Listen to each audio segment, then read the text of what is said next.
Good morning. Welcome to the October 26th Social Equity Working Group meeting. Unfortunately, Chair Bhat Patel is unable to join us today, so I will be chairing our meeting in her absence. Per this group's charter, I'm calling today's meeting to order at 9:36. Clerk, can you confirm that we have quorum?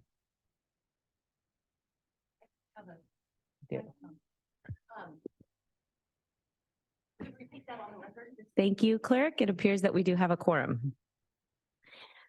Before we get started, I would like today to ask our interpreter for today, Jelka, to introduce themselves and walk us through how to access interpretation services for today's meeting. Thank you. Good morning. My name is Jelka and I will be your Spanish interpreter for today. To use the interpretation feature, please scroll to the bottom of the Zoom screen where the meeting controls are. Click on the interpretation icon, the world, and select English as your language. If you are joining through the Zoom mobile app, cell phone, tablet, etc.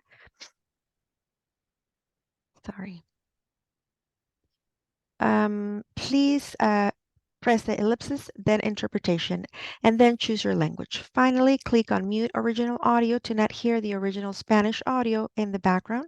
Headsets are available for interpretation. If you're in the meeting room, please check out a headset from the receptionist in the lobby.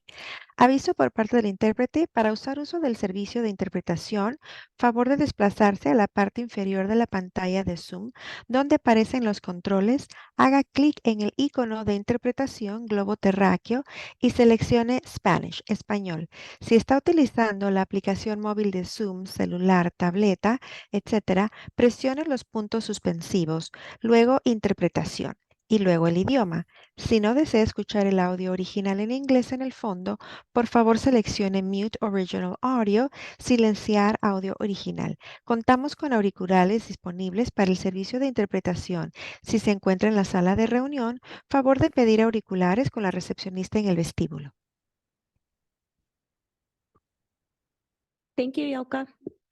I'd like to take a moment to acknowledge the land that we call home. We acknowledge the harmony that existed between the land, nature, and its original peoples who have since endured displacement, persecution, and systemic oppression. We pay our respect to the unceded territory and homelands of the 18 tribal nations in our region, the most in any county in the United States. This land has nourished, healed, protected, and embraced them for generations in a relationship of balance and harmony.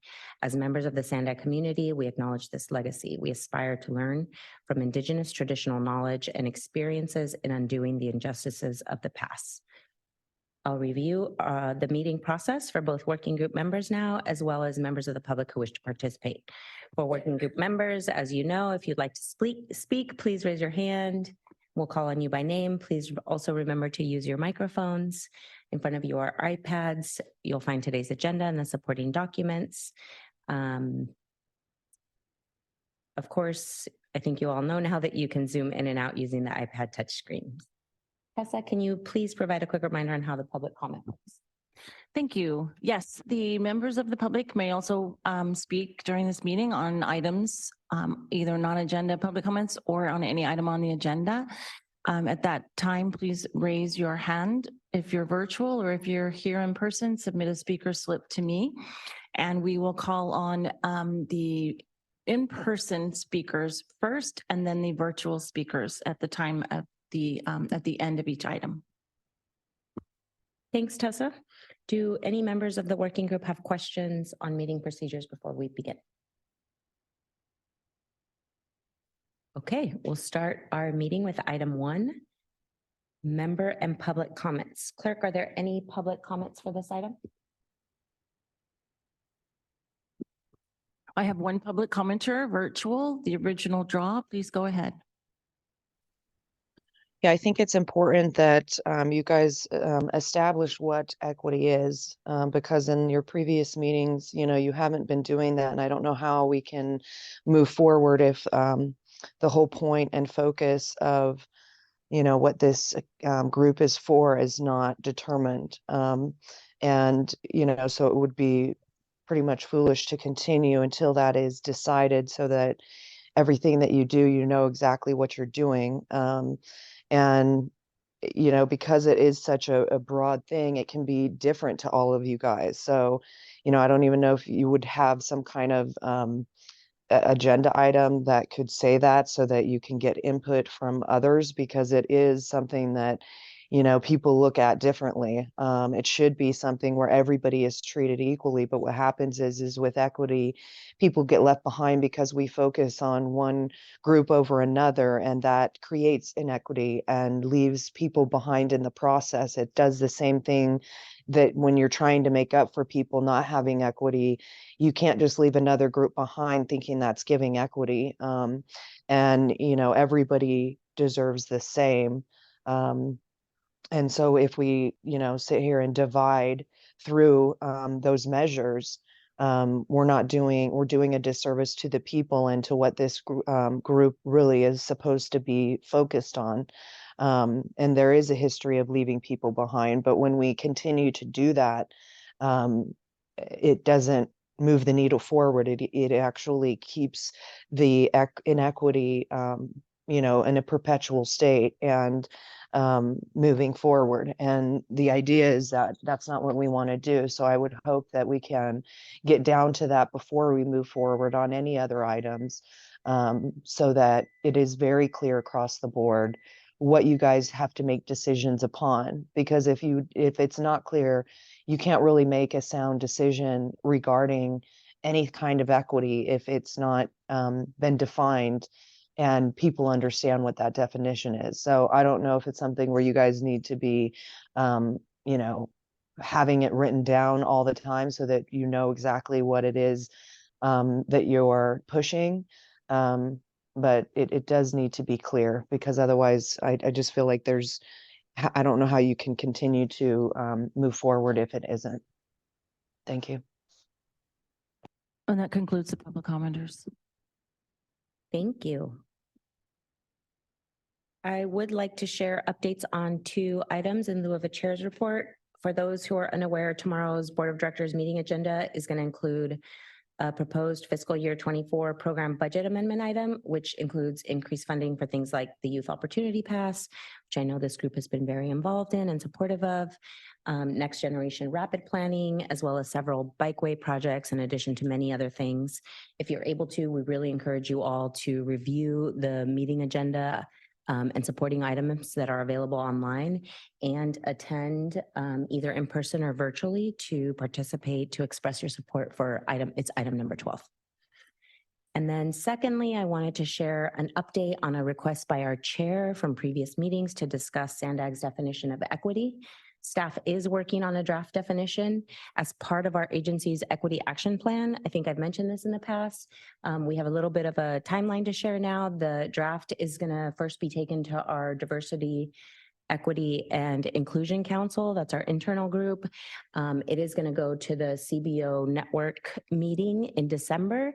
And then this group will get a chance to hear it, see it, weigh in, have a discussion about it at our first meeting, our first regularly scheduled of the meeting.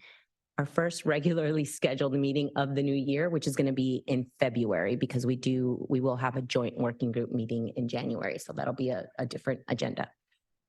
So I did just want to provide those 2 updates. And now I'm happy to open it up to members of this group. If you have any comments that you want to share on items that are not on the agenda. Questions, comments? Barry? I'm not sure. It was about the equity definition. Is there a chance that we could give some input before it even gets developed? Like, if we have time today, just a little round robin real quick of what are we expecting out of this equity definition? So it is part of the equity action plan, which is a larger agency effort. And like I shared, folks are working on it now. We do want to take it to the DEI Council first. And then again, I know we missed this meeting. We want to make sure that we do have a chance to workshop it and talk about it and give everyone an opportunity to weigh in and discuss it. First at the CBO meeting, which is our December meeting, because we don't, just from a timing perspective, Barry. And then there will, even though I know February seems like, oh, it's February, there will still be time for this group to provide input. I mean, it's not going to be a done deal at that point. And Who was looking at it? The CI, somebody you mentioned. it. Diversity, Equity, and Inclusion Council, Okay. which is our internal group of folks who, are working on these Or things. if we have changes to it when they come out with it, which we may, is that going to have to go back through them and? I can double check what the process would look That's like, why but I'm I know saying- that it's definitely a chance. We want to make sure that this group has a chance to talk about it. So it's not going to come to you and be Done like, deal. yeah, here, it's signed, sealed. Yeah. Okay, thank you. Okay. Yeah, I also want to support what Barry's saying, that if we can also place an input, like our own definition of what is equity, because as what the lady said, public comment, that we have different perspectives of equity, and we may have our own personal definition of equity, and I think it will be nice to have a collective definition coming from the group. Okay.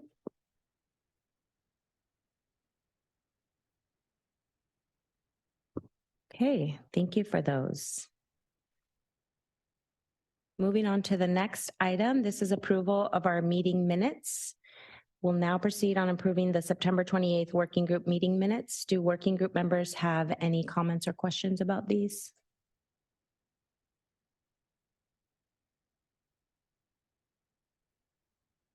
No? Okay. Clerk, do we have any comments from the public on these? Thank you. I have one public commenter, the original draw, and I would just like to announce that going forward in this meeting, in order to ensure we have time for all the agenda items, we're reducing public comments to 2 minutes. The original draw, please go ahead. So with the minutes, it doesn't seem like whoever's recording the minutes isn't doing a very good job where you could really determine just read what has been said and understand what happened in the meeting. So if somebody could if they could take better notes, I mean, instead of just very basic comments, so that if somebody had this as a record, and that's what they were using to see what happened in the meeting, that it would be very clear, and not, just saying that someone didn't agree with something, or even your member comments. I think it needs to be more detailed, not extremely, but enough so that people can understand it. And I think it would be good, because in that last meeting, we were talking about the definition of social equity, and to wait until February would be very not good. I think that you guys as a group do need to determine that, because the DEI could come back and it could be a definition that none of you agree with. And that's a problem, because you're supposed to be doing your job based on that definition. So you should be having input in it. In fact, it should be you guys putting the input in and then sending it to this council to have them see from there. But everything is always backwards. So hopefully it's not something that when it comes to you guys, it's a definition that you don't agree with. And if it is, that you can change it and make it so that it's something that you can make decisions upon, because you understand the definition and you actually agree with it, because it can be something that from person to person, it's different. So that's it. And that concludes the public comments. Thank you. As a reminder, you do not have to have been present in order to vote on the meeting minutes. May I have a motion to approve the September 28th meeting minutes? Submit a motion to approve. I second the motion. Thank you. We've got a motion by Barry and a second by Faye. All those in favor, please raise your hands. It looks like the motion is unanimously approved. Moving on to our next item, our first presentation will begin with an update on the anti-displacement strategy and the accompanying jurisdiction toolkit that's going to be presented by Sarah Toma from SANDAG. Hi, Sarah. Good morning, Chair. Sorry, bear with me. All right. Okay, good morning. My name is Sarah Toma. I'm the Senior Regional Planner here at SANDAG. And today I'll be presenting to you a quick update on our anti-displacement strategy, mostly focusing on the toolkit. Can you guys hear me okay? Yeah, okay. Thank you for the thumbs up. All right, my presentation today will focus on the project recap and the deliverables. I'll give you an overview of our existing conditions and our best practices that has been completed. And the toolkit will go through the list of policy briefs that we have drafted. And I'm hoping to get some feedback from you lovely folks. So as you all know, oops, there we go. As you all know, rising housing costs in San Diego region are creating all sorts of challenges. One of the biggest challenges is the ability of many households to afford the cost of housing. This has led to what we call residential displacement.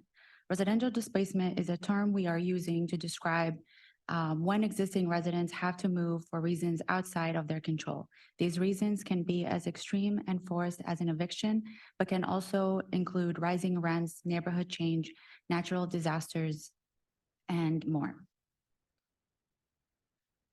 So this project has three main deliverables. It has the existing conditions, best practices report, and the anti-displacement toolkit. The existing conditions report evaluates the displacement risk throughout the region to give us a better understanding of where displacement is occurring and where there is risk of future displacement is. The best practices report, which includes reviewing case studies, plans, and programs, targeted discussions with stakeholders, and an overview of policies that prevent displacement. And then lastly is the anti-displacement toolkit. This has been tailored to the needs of local jurisdictions to create, adopt, and implement anti-displacement policies. Create tools that localities can use that also provide local-oriented guidance informed by prior work that's tailored specifically to the needs and condition of the San Diego region communities. In short, the three components that I just highlighted comprise of the SANDAG anti-displacement strategy. So the existing conditions report and the accompanying map provides an overview of the findings that forces displacement and which population are most impacted. The project team met with SANDAG Social Equity Working Group and the community-based organization, also known as CBO's outreach team, as well as with focus groups of the community members across the region. And several key themes emerged from the stakeholders' engagement. Displacement is driven by, among other factors, rising cost of living. This is not only rent, but also utilities and high deposit requirements, widespread of harassment and abuse by landlords, lack of enforcement and limited renter protection, especially for undocumented people, limited knowledge of renters' protection / rights. There is a need for a region resource to connect low-income renters with affordable housing options and resources. We drew a few main conclusions from our analysis. Displacement is a significant problem in the San Diego County, not just in the city of San Diego, but also North and East County. Areas experiencing displacement are largely urban or suburban, whereas rural parts of the county are less affected. Almost all remaining affordable neighborhoods in the county are also experiencing displacement, meaning there's a limited housing options for displaced families. This suggests that households are likely being forced to leave San Diego region entirely. And then San Diego County has a severe lack of rental units affordable to households making less than 50% of the area median income, putting them at risk of forcing them to either double up with family or friends or spend too much on their income on rent. Lastly, steeping increases in rent in recent years have put more pressure on renters struggling with affordable housing. The best practices report provides an overview of a wide range of policies to prevent displacement with both short measures and long-term strategies. This report utilizes dozens of academic research articles and case studies of communities throughout the nation that have sought to mitigate the impact of residential displacement. Ultimately, no community has fully resolved the vexing challenges behind the residential displacement, nor in any policy or narrow set of policies the solution. Rather, based on academic research and case studies, as the report presented, a range of policies is needed to, one, ensure the region has an abundant supply of homes, and two, maintain the affordability of existing homes, and lastly, to regulates the operation of existing homes to support neighborhood stability so residents can remain in place.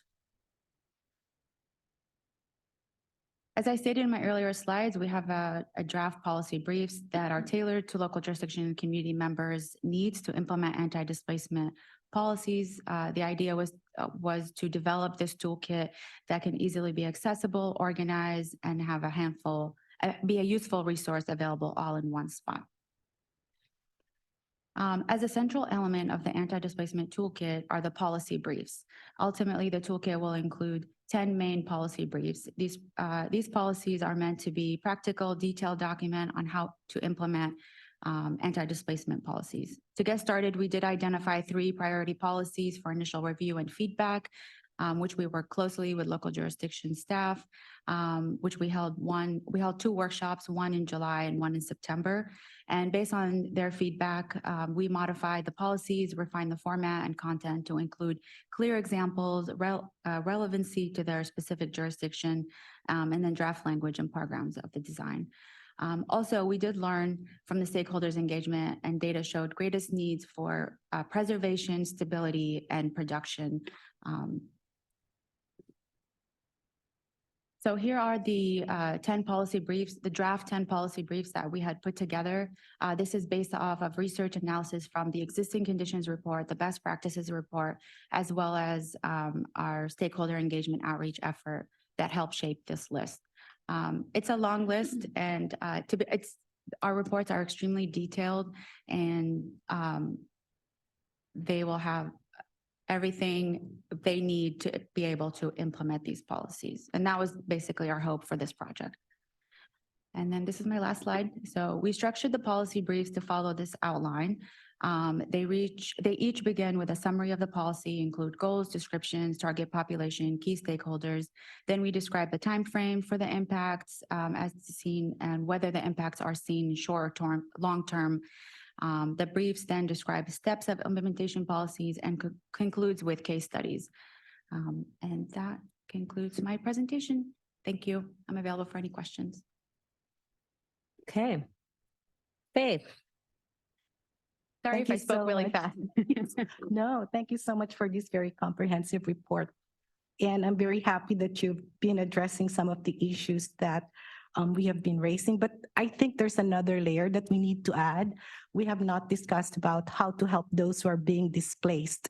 You are talking about protecting the area where displacement is occurring, but there's no layer that I have heard that you're helping the displaced families, like giving them resources where they can go to, because that's really the biggest issue that's coming up all the time, is how do you help these people who are being displaced voluntarily or involuntarily because of issues that you've just raised. Thank you. I'll make a note of that. Barry? Thank you for that information, Sarah. Good stuff. I'm glad you guys are working on this because it is a huge issue. I got really 2 questions. One is, why do you folks think that all of this, the location of the displacement issue in lower income communities? Primarily, is that correct? I'm sorry, can you rephrase that? I don't understand. Yeah. When you put the map up, I noticed there had a whole lot of dark spots around urban areas in San Diego. Why is this focused in there other than lack of housing? Because people really throw that around a lot. There's other indicators. Why do you think it's centralized in underserved and urban communities? So I'm not the expert. I know, I'm just asking your opinion. So to my understanding, the way that our consultant developed the map, there were various characteristics that they took into consideration based on the model, and that's what the model sped out to the mapping, and shows where people either are at risk of being displaced or are displaced now. And you don't know why it is focused on this area rather than in Rancho Bernardo or in other communities, Claremont, Madison area? Any idea? Well, I'll help you out because this is what I think it is. And in addition to helping the folks that are going through this, I would really like to discuss if there's any value of dealing with how we got here. And sure, I don't want everybody to run towards the lack of housing because this issue was probably, it's just highlighted now. My point is I would like to see something in here that gives us a little introduction about addressing redlining, the fact that it is still occurring. It's more subtle. It is limiting the amount of investment that's going in these communities. And until that's addressed, this and other disparities and barriers are going to be popping up. So I'd like to deal with this racial issue. And because that's the one nobody talks about, and it starts there. Yeah. Everything else are symptoms. This is a symptom. This is not the problem. The symptom is that policies are not developed fairly. There's still a lot of disinvestment going on into these communities, and we're just treating this as business as usual. And it reflects in health in our communities. It reflects in housing in our communities. It reflects in transportation project. I mean, you name it, we spike at it. So if there's a possibility that we can get some sort of an introduction as to how we got here, it might help people down the road, at least keep it in the forefront of their minds of what's causing this. Yeah. And so just to comment really briefly, Barry, you're absolutely right. And we do have that information, and I think can pull and provide a little bit more of the storytelling that you're asking for, especially with our existing conditions information. Some of the stuff that Sarah had mentioned that we're seeing as some of the cause of displacement is related to the high rise in rents and to some of the abuse that landlords or, tenants are experiencing from their landlords. This does typically happen in our lower income communities and our communities of color. And those low income families, as well as our, communities of color, are often the ones that also don't, there are higher renters and they're not as much as home ownership. We have another report that we brought to you, I believe it was either last year or earlier this year, on our social equity baseline report. And we saw some similar statistics linked to home ownership and minorities. And so I think we can certainly come back and provide a little bit more of like the context around where we're seeing this in those communities that have been historically impacted. And so I think that there's a lot of information there to share, but you're absolutely right. We do see a trend with communities that have historically been redlined, and those tend to be our Black and Brown communities. And then just if I could also really briefly comment, Faye, I think there's an opportunity for us to look at the resources that families who are experiencing displacement. That's an opportunity for us to look at partnership with the County of San Diego, who does have a lot of services that they can offer that maybe SANDAG doesn't offer ourselves. Go ahead. Hi, Sarah and Tori, thanks for those comments. And also, I just wanted to make a quick payback comment on Faye's comment. Is something that's pretty, not necessarily unique, but not very common to our region, is also how this displacement affects our border region, and how much of this housing need is subsidized by our city to the south of the border, right, in Tijuana, and how that affects that regional area as well. Anecdotally, we know of many folks that can't afford to live in San Diego and some of these areas that you brought up in the map, and find resources south of the border, but that also impacts that region. I don't know if that was part of the report or if there's anything we could just take into consideration when we see the lack of housing and that pocket. That was my comment. Thank you.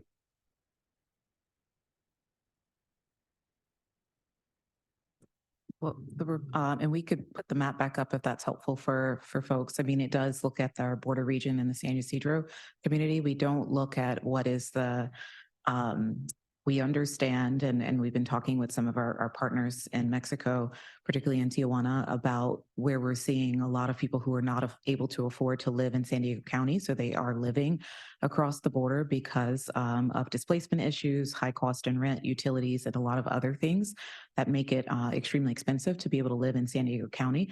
And so that is part of the overall, again, I think, story of understanding the displacement risk and looking at what people are doing in terms of solutions. So, but in terms of just looking at San Ysidro only, it was a region-wide study. And so it doesn't maybe zero in specifically at the border region to that extent. I saw Belentan, and then we'll come over here to this side. Jennifer. Good morning. Thank you for the presentation. I have a few questions. Where do we find the details of the 10 policy briefs, the full best practices report?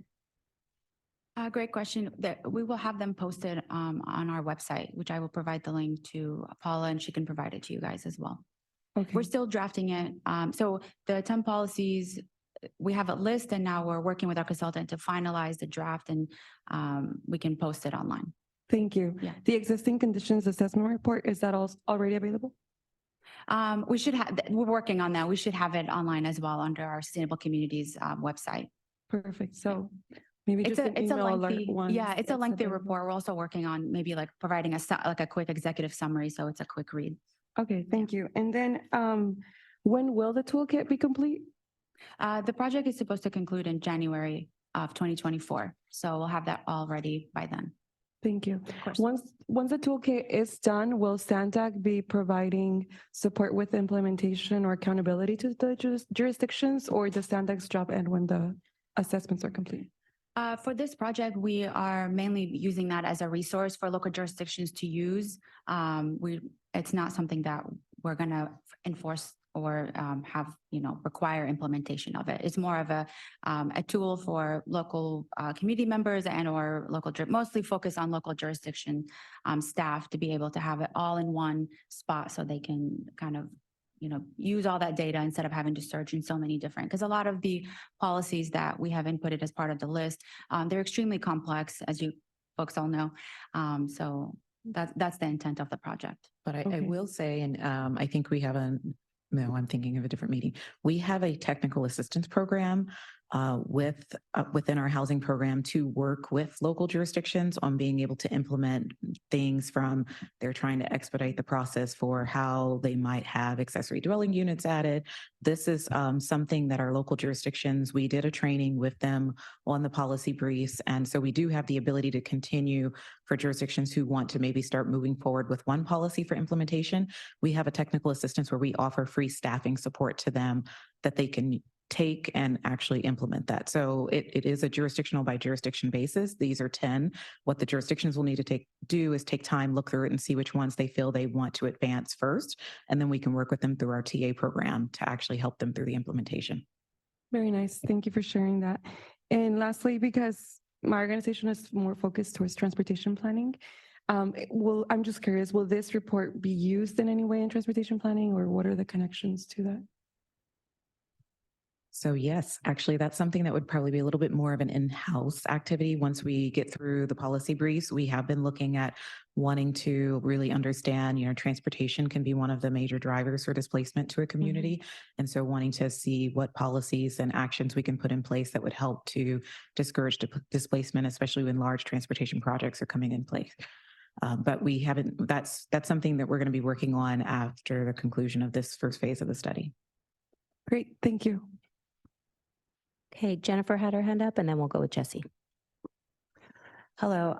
Mine is more of a comment, I guess, than a question, but with the policy brief regarding tenant protections, our population up in North County, we are very limited in tenant protection resources for our community. And so I'm curious as to what's going to be included in that policy brief regarding tenant protections. Is it going to be resources aside from just legal aid? Because it's very hard to get any kind of assistance from legal aid for our community. And so I guess I'm just curious as to what that policy brief is going to entail and what resources are going to be made available to those community members that just cannot access legal assistance. Because that's really what we're trying to get them, because like you said, the landlord abuse and whatnot is really what they're experiencing. And so understanding the rights that they have is very important, and getting the resources to get them to do that is limited.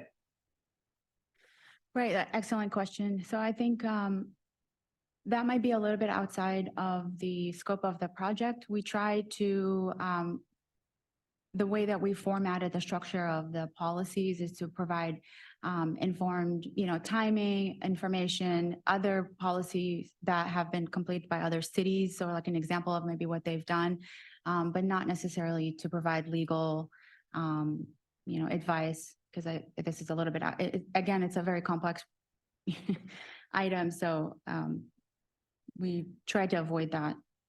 Yeah, and I think what we're hearing maybe is a theme that we'll have to probably follow back up on, is that the strategies that are put forward are very focused on the jurisdictions and what their staff can do to put in place in their policies to try and strengthen, policies that they have to try and prevent displacement as new development occurs and as different code and things that you do at the permitting counters happen.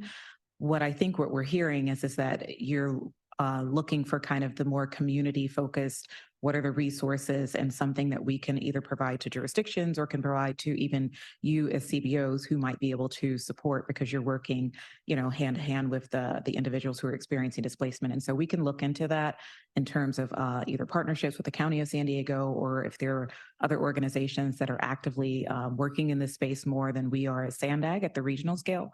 But the actual anti-displacement strategy and the work that SANDAG has been doing is very focused on the policy directives that we can give to local jurisdictions.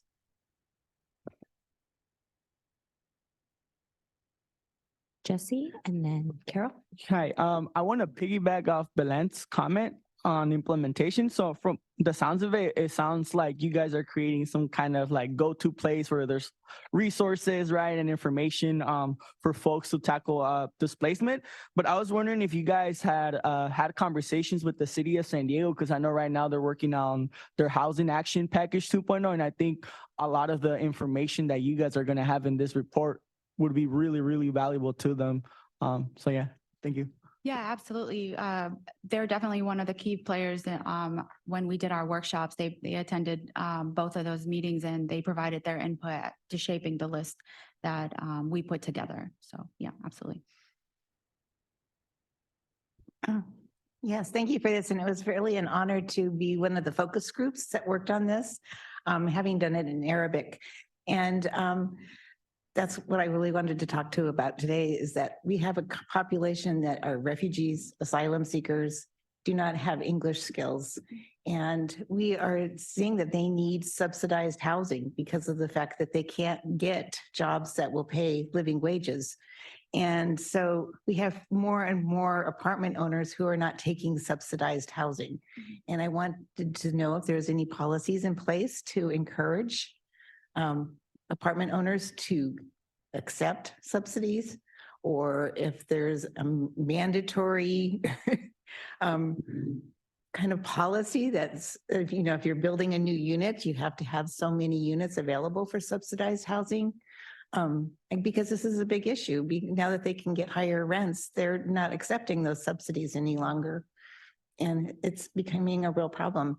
And these are families who have, we asked them not to use the word displacement during our focus group, because these are families who have been taken from their countries. And so they have not only lost their homes, they've lost all of their belongings, their livelihood, their families, and come to a new country. So it's really important that we watch out for them if we're going to take them into our county. Yes, absolutely.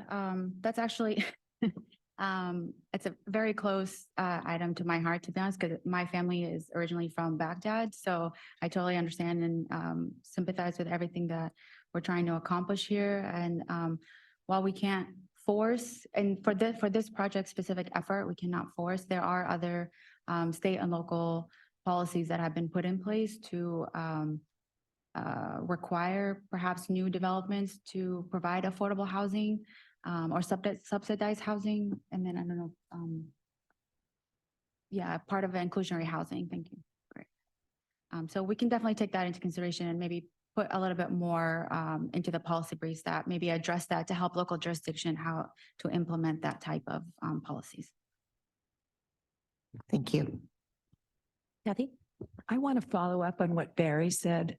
And I'm a visual person, and sometimes I also think visual is good for kind of smacking people in the face, is that I saw about redlining. I saw a presentation from the regional EDC that overlaid the original redlining in city of San Diego. It didn't go regionally, but you could put the current educational issues, poverty and everything today on top of those red lines from the 50s and 60s, and it matches up perfectly.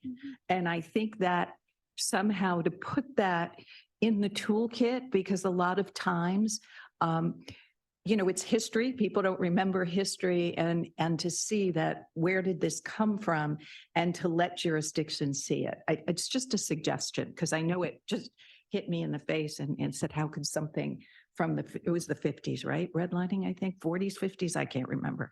And it just, woof, it matches up perfectly today. Other comments? Can I Yep, Barry. pile on real quick? And we treat it like business as usual. And we've accepted it. There's no policies that are addressing it. SANDAG doesn't address it specifically. The city damn sure doesn't address it. And yet we know it exists. We don't even provide that on most maps because no one wants to see it. These are the things that are very, very, very frustrating, right? Because we can only do so much, meaning our community.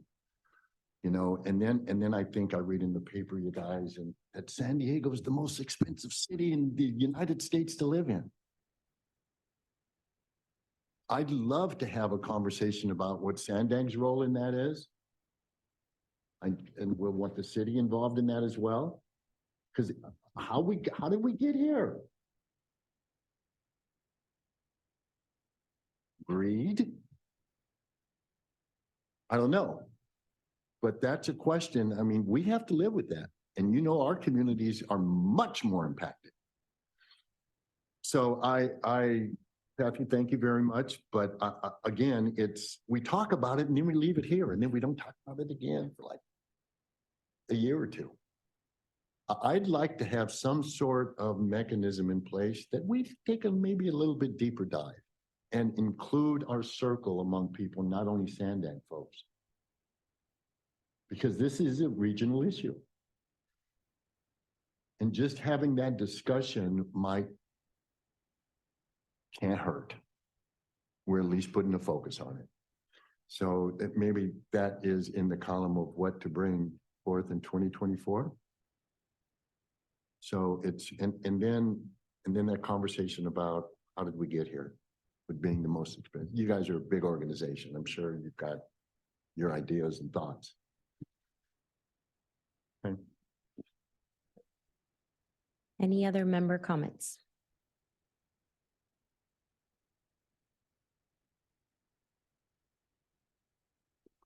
I'm just kind of continuing on this, the path about, you know, reckoning with our history of racial discrimination and, you know, some of the work that's being done at the state level around reparations.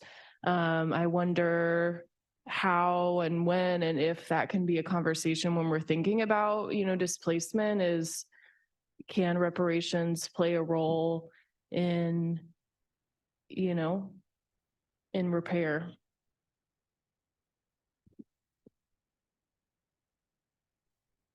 Thanks, Claire. Any other comments?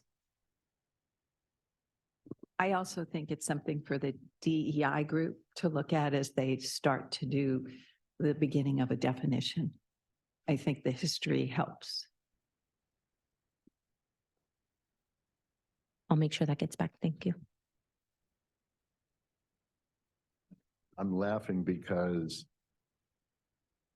people are encouraging us to find a definition, but I'm not sure they're going to like the definition we come up with. So I just find that exciting to look forward to. Thank you. We'll be sure to leave plenty of time for that conversation. Yeah, Faye. I'd like to go back to addressing the displaced members and families. My suggestion is also to come up with some sort of like estimate of, you know, when they are displaced, the compensation benefits that they will get, because right now it's being driven by the market force.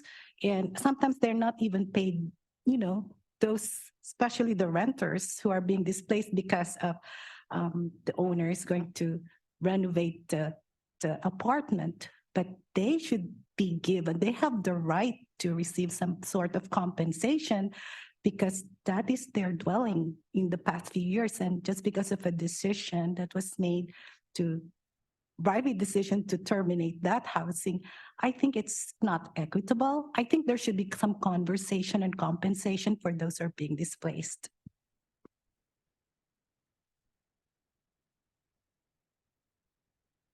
Other comments? Angela? So first of all, thank you for working on this and getting the information out there. I did have two questions about it. So one, working on the anti-displacement toolkit, for all the resources that you're listing for the families in there, is it being followed up on if there is enough funds or sources to help these families out? Because I know a lot of times, especially working with all the different social groups that we do, funding is limited and the resources within the CBOs is also limited. And my other question is, after the toolkit is sent out, what's the goal for what happens next? So I think, to your first question, again, the toolkit is really focused on policies and things that jurisdictions can put in place in their local city. And so we're willing to support through our technical assistance program to help them with putting those policies in place at the local level. As far as funding goes beyond that, I can't with confidence say that there is enough funding. I'm almost sure in my, non-technical hat that there's probably not, because we have a housing crisis here in our region. So I think that alone and the fact that we have so many community members and people who are displaced shows that we don't have enough funding to be able to meet the needs of those individuals. And then in terms of where we go after here, we do want to work with our local jurisdictions to be able to identify the policies that they feel are what are the low-hanging fruit items that are easy for them to get forward and to help in preventing displacement. And so we really want to work with them in prioritizing which ones do they want to start implementing first, what ones are longer lead items might take more education, more outreach, working with their council members to understand what those policies might mean. And so I think through our technical assistance program, we'll be working with those cities to prioritize those efforts. Some of them have different things that they're trying to do, as most of our cities have recently adopted their housing elements. And so some of these things might be able to also be integrated with the implementation plan that they have through their housing element updates that were recently completed. And so I think that's what our initial first steps are, to really be able to help them identify and prioritize the policies that they want to put in place, and then identify the steps that it would take for them to do that. Kathy? So I understand this is policy and that's what you guys do. Is there any way though in the toolkit, and I'm going to use tenant protections as an example, as a jurisdiction, you can put in tons and tons of tenant protections, but unless those who then are having their tenant rights violated have resources to fight it, the tenant protections really don't matter. So is there any way we can put in the toolkit some kind of best practice examples to the jurisdictions on, I'm just sitting, I'm thinking of something small groups doing in LA where they're training community health workers how to fight evictions for people. So is there any way we can put in the toolkit, tenant protections are wonderful, but once you put them in, how do you as a jurisdiction ensure that people are able to take advantage of those protections? I don't know how you do that, because I know you guys are about policy. No, that's a great suggestion. We can definitely incorporate some of those resources within the document to make sure that people have access to where to go in case of something occurring in their life. Yeah, but besides where to go, maybe just suggestions to the jurisdictions to make sure that they ensure that the protections are there. Because we can tell people to go to legal aid, but if they're not, because I don't know much about North County, they're not active in North County, then that doesn't help. So on top of some best practices, but also saying to them that as a jurisdiction, having the responsibility to make sure the policies can be enacted or taken advantage of. Anyone else? I thank you so much, Sarah, for this. Mine is more of a comment that I'm representing the area of Linda Vista, and we're finding many families that are being displaced because properties are being purchased, and people are forced to move out and just can't find the place to live. It's so common to have families, 2 and 3 families renting a 2-bedroom apartment with a family in 1 bedroom, another one in the living room, another one in the other bedroom, which is, not safe, so unhygienic, but this is how people have to live because they just can't afford it. So I appreciate all the work that you guys are doing, but hopefully, something can be done to find, as Faye mentioned, some type of funding to help people get into their own places. And I don't know what can be done about these developers coming in and moving people out just to build these high rises that are super expensive and people can't afford them. Other comments from members? I don't know if this would be in the tenant protections or not, but we're seeing a lot of families who have evictions on their records and they can't get into housing. So if there's some kind of, something we could put in those tenant protections. Oftentimes it's just due to an illness in the family or just a loss of job temporarily. So, evictions are really hurtful and harmful once they get those on their records because they cannot get into another apartment. So just want to make sure that that's addressed. Gary. And I'm sure HUD, we're not the only city with these issues, right? So HUD's got to have some solutions or resources available, especially for displacement, because we don't have the monopoly on it. So this isn't as a heavy a lift. I think if you could look and see inside of the HUD or maybe some state housing authorities. So all this is doable and addressable, because I'm sure this conversation is happening all over the place. So it might just be getting onto that stream of information to come up with solutions, because you guys are absolutely right.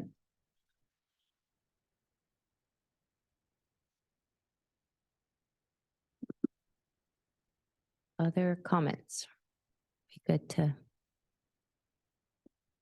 Okay, thank you for that. Clerk, do we have any members of the public who'd wish to provide comments? Thank you. Yes, I have one public commenter. The original draw, please go ahead. So it's kind of sad because the reason why this is happening, it's an intentional agenda. And all of the policies or regulations or permitting processes or your sustainability goals or, transportation planning have to do with this, but it's also something that nobody's creating affordable housing. They're severely lacking in it. The city of San Diego is one of the worst, along with the county. And they're not able to provide what they should be and what they're claiming that they are. And I don't know how we consider like $1 million almost affordable housing. It was like from about $700,000 to $900,000 are the prices of these low income affordable housing. Nobody can afford that. And then we sit and we talk about protecting tenants and, going against landlords. But what we're not thinking about is that there's mom and pop landlords that are also affected and have, similar issues, that they're being told what to do with their property and they don't have a choice. But you have these other companies like Vanguard, BlackRock, and States, all of them are buying up properties and putting people out. And it's sad because this was, the most expensive place to live. And there's so much money here, yet we have an insane problem with displacement and homelessness. And it's continuing to get worse. No matter how much money gets thrown at it and how many programs or anything gets created, it literally gets worse by the minute. And that's intentional, because we're, never like you guys have, SANDAG has their plans to save the climate. And in the process of doing that, it's keeping people from being able to create housing because there's so many hoops that you have to jump through in order to create it. If it was really a necessity and a need and a desire, we would do anything and everything to make sure we're providing it, not, going by some stupid. Your time expired, and that concludes the public comments on this item. Thank you, Tessa. We will move on to our next item, item number 4. We are going to hear an update on the SANDAG Digital Equity Strategy and Action Plan that's going to be presented by Maiten Mo-Reader and Michael Turlep. We'll give them a couple seconds to get situated. Morning, everybody. Hi, good morning. Can you hear me okay? My name is Maiten Mo-Reader. I'm the Senior Digital Equity Planner here at SANDAG, and I'm joined by my colleague, Michael Turlep, and we are the Digital Equity team. So thank you so much for having us this morning. Here we go. So you might recall in December 2021, the SANDAG board adopted the Digital Equity Strategy and Action Plan, and it is our job to do the implementation of the plan. And here I've kind of broken it down to simplify. It's a very long document, but we kind of see our main pillars as adoption, access, and advocacy. And we'll go into a lot more detail during the presentation on all of these items, but just to give you a sense, we're focusing on adoption, which basically means, digital literacy trainings, getting people connected to, for example, the ACP program, the Affordable Connectivity Program, which is the discounted internet through the federal government. We're also looking at access. So there's a lot of funding coming down the pike on last mile connections to the home of unserved and underserved residents in our county and the country, really. We're also developing a digital infrastructure inventory and master plan to kind of map out the assets in our region that we have available. And then we're always looking at ways that we can better advocate for better data, sustainable funding, and outreach and education. And what kind of brings all of this comprehensive approach together is the regional coordination aspect. So I can go into a little more details about all of the different ways we coordinate amongst partners, but we have our Digital Divide Task Force, which some of you may have participated in the past in our task force. But this is basically our local group of stakeholders, including cities, internet service providers or ISPs, CBOs, and other stakeholders. And right now, we just had our meeting earlier this month. Right now, we're really focusing on the next round of funding that's coming from the state and from the federal government to develop a regional strategy to go after these funds. We really think that if we're able to come together as a region and show what we need as a region versus, every city or every CBO going for the money independently, we can stand out and show them that we're really collaborating. So that's what the task force is kind of setting our sights on at this point. We also have the Regional Digital Infrastructure Task Force, which is really for local jurisdictions to talk about things like streamlining permitting processes for faster deployment of digital infrastructure. And then we have our SoCal Transformation Group, which is in collaboration with SCAG, the Southern California Association of Governments. And that is similar to the task force here regionally, but it's throughout Southern California, and that represents 60% of the state's population. So it's a really great group that we lead with SCAG. Oops. Switching gears a little to talk about some of the infrastructure pieces that we're working on. The CPUC recently closed their last mile federal funding account late last month. There's $81 million allotted for the San Diego region for these last mile connections to the home. So it's really for ISPs to apply for funding to get to those unserved families or unserved households. But SANDAG wanted to be a part of this process, so we put out a request for offers to partner with internet service providers, and we ended up going into a collaborative agreement with Zito, which is a small ISP that's really focusing on rural areas, and their proposal would serve around 3,000 households in and around Ramona, San Isabel, Julian, and Borrego Springs, so really the kind of more rural parts of our region. But the map shows how many proposals we had. We just were able to see this on Monday, but there were a lot of proposals for our region. If you want more details on that, but that we can share them, but there were over 30 proposals from different ISPs, including Cox, AT&T, Wired, Zito, and a few other smaller ISPs. But we're really excited because that means that there's interest in serving the unserved families and households in our region. So that's exciting, and it'll be still a few months until we know exactly which projects are awarded, but more on that soon, hopefully. We're also working on the digital infrastructure master plan here in our region. This is funded through SANDAG. And essentially we're looking at what public assets we have available in the region, kind of reaching out to jurisdictions saying, okay, what is the fiber, not even fiber, but just kind of digital infrastructure assets, all of them, to then figure out where the gaps are, figure out where we have opportunities for future broadband deployments, and then creating an implementation strategy. So we're working on that with our consultants, Kimberly Horn. And then finally, for kind of the infrastructure side of the house, we're really excited to be working with the Southern California Tribal Chairmen's Association. They have a small kind of internet service provider for tribes. It's called Tribal Digital Village. They serve around 400 to 500 households. And we're helping them with kind of grant administration, but the grant is really to kind of upgrade their current network and increase connectivity into the tribal homes. Switching gears to the adoption side of the house, we launched our Get Connected campaign last year. You may have seen this around the city or been aware of this, but we are still using the collateral, we are still using the toolkit to raise awareness about ways that our community members can get connected to the internet, either through the Affordable Connectivity Program or through digital skills classes, or also devices. We have a lot of partners in the region that do refurbishing, like Computers to Kids and the San Diego Futures Foundation. So that campaign is ongoing.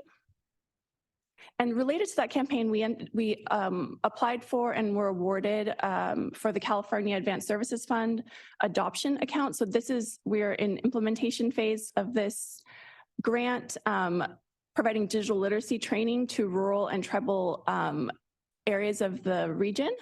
Our goal is to train 300 individuals, and they will eligible individuals will also be receiving laptops. As you can see, we've already been giving out some of the laptops to the participants, and we've completed classes in Santee, Alpine, and El Cajon. Later next month in November, we are going to be in Ramona, and then we'll take a break. We'll actually do a training at Viejas Reservation, and then continue on with classes in other parts of the region for next year. And I'm going to hand over to Michael to talk about a little more about what we've been doing on the Affordable Connectivity Program, and then the next round of funding that's coming up. Hey everybody, just to give you a brief overview of what the ACP is. So the Affordable Connectivity Program is a federal program that gives $30 a month to qualifying households to help them afford their monthly internet bill. While SANDAG doesn't receive any direct funding to promote or get people signed up to the ACP, we are the digital equity convener in the region, and we really do see the ACP as a very important piece to the puzzle because it allows for affordability, which is an important piece of accessibility to internet. And so with that, we wanted to get more people enrolled to the ACP because we have a fairly low enrollment rate in the San Diego region. And so we collaborated with our partners at the City of Chula Vista, the San Diego Housing Commission, and the county to host an ACP enrollment event. The event was a huge success. We had more than 150 attendees, and we got more than 90 people signed up to the ACP. Usually at these small events, we hope for 40 or 50 people to show up, but a huge reason for our success this time around was that we have a new texting capability with the county that allows us to text people who are already receiving benefits from the state and want to know more about more benefits. And so we sent a mass text out to people at certain zip codes around where we're hosting this event. And we sent out a text to a total of 70,000 people, which might sound like a lot. We got a total of 600 RSVPs to the event, which for a small event, we were kind of freaking out. We're like, oh my gosh, there's gonna be 600 people here. But it really turned out to be only like 150, well, not only, but 150 people ended up showing up, and it was a really successful event. And with the success of this event, we really want to repeat this effort. We kind of view this as a pilot, and we really hope to, I guess, duplicate this in the future at different areas and with different jurisdictions. So, but yeah, that covers all the different stuff we're doing as the digital equity team. And as you can see, we're doing a lot to really address the digital divide and really promote digital equity in the region. And we'd really like to continue to do that. But in order to do that, we need funding. Thankfully, there's a lot of funding coming from the federal government right now. And I'm going to go over what those future funding opportunities look like. To start, we have the California Broadband Equity Access and Deployment Grants. So that's going to bring a total of $1.86 billion to the state of California. And these grant funds are really used to build a broadband infrastructure and bring it to the unserved and underserved, or those people who are not connected to the internet yet. This might sound familiar because the FFA, which my 10 mentioned before, really covered the same idea, which is really connecting those people who are not connected to the internet yet and bringing them onto the internet. And so with that being said, we do plan on approaching this grant in a similar way.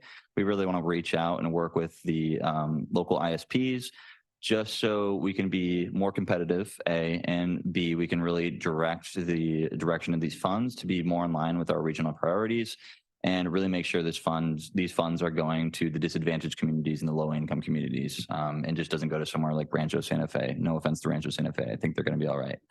But yeah, the NOFO is expected in mid-2024, and we're really excited for this. It's a huge sum of money, a once-in-a-lifetime opportunity to really connect those unserved communities to the internet. At the same time as BEAD, we have the Digital Equity Act grants. So the Digital Equity Act is coming from the National Telecommunication and Information Administration, and it is consisting of 3 different grants, 2 of which are being administered by the states and which is being administered by the NTIA themselves. So the first of the grants is the planning grants, which gives $60 million across the nation to the states to actually begin developing their own statewide digital equity plans. This is actually already underway by the state of California, so this is currently being developed. And SANDAG has actually assisted them with this by running a survey in the region and hosting a community workshop for the digital equity plan. And some of you may remember attending this. This was back in April, really to get that community feedback for the plan. And the most important part about the planning grant right now is that there's a draft of the equity plan coming out within the next few weeks. We really want to encourage you to take a look at this equity plan, and it's going to be open for public comments. And we really want you to leave your comments because this is really a once in a lifetime opportunity. We're only going to get one digital equity plan. So we want to encourage you to take a look at this, make your voice be heard, and make sure that this digital equity plan is in line with our priorities as a region. Coinciding with the planning grant, we have the capacity grant, which brings $1.44 billion across the nation to the states to actually implement the projects and goals laid out within the digital equity plan. So the allowable projects for these grants are kind of unknown until this digital equity plan gets published, but we can still expect there's going to be a lot of opportunity for funding in the region. Just to be frank, I don't think the state of California is going to be able to actually complete all the goals and the project in their digital equity plan alone. They're going to need community partners like ourselves to really go after this funding and really complete the different projects that are laid out in the equity plan. At the same time as the planning and the capacity grants, we have the competitive grants, which is administered by the NTIA themselves. And what makes it the competitive grants is the fact that those who are applying are going to be competing with applicants from across the nation because this is a nationwide grant. And so the nationwide grant has a pool of $1.25 billion in funding. And the interesting part about the competitive grant is that it allows for a lot of creativity. there really is a wide range of permitted projects for this allowable for this grant. And so that ranges from digital skills classes to workforce training to establishing new networking capabilities in low-income households to even establishing and setting up computer access sites such as libraries or just giving devices to those who need them. And so this is a really exciting grant. It's a lot of money, and we're really going to be ramping up and raring to go for this one. And the NOFO is expected in mid-2024. So yeah, that covers all the different huge funding opportunities that are coming up in the future. This is really a once in a lifetime opportunity. We don't think there's going to be any funding opportunities like this for digital equity coming up very often. So we're really going to be preparing for that. And SANDAG's strategy when it comes to going after this funding is we really want to work with our different community partners to be as competitive as possible. So we're really working with our Digital Divide Task Force, really discussing what our priorities are as a region and really trying to create a cohesive plan so we can kind of have this cohesive front going into this funding so we can really bring as much of this funding and as many resources to the region as possible. And so we want to encourage you to look at these different grants and look at all this different funding and see how you could see yourself using this funding and how you can bring these different resources to the region.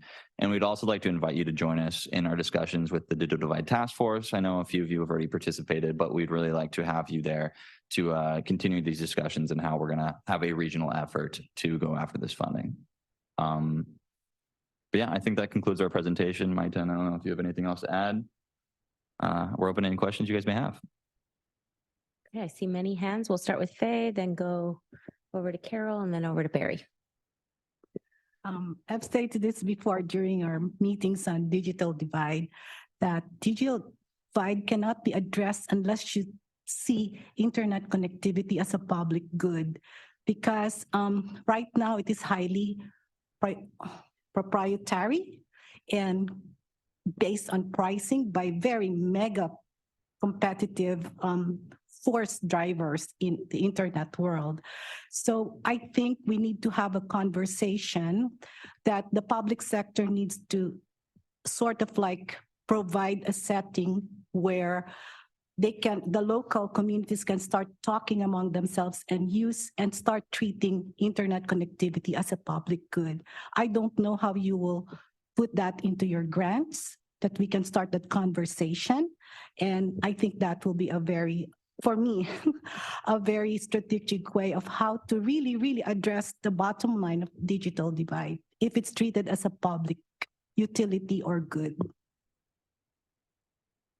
Yeah, I can just comment on that briefly, but it's something we think about a lot. I don't know that I have the solution. I will share that there's several jurisdictions and even the county there's like inklings of maybe wanting to pursue some of this funding to develop some of the infrastructure funding to develop their own kind of infrastructure to provide broadband to their communities. So there's some thoughts happening. I don't know if they will come to fruition, but it's exciting to think that they might pursue something like that.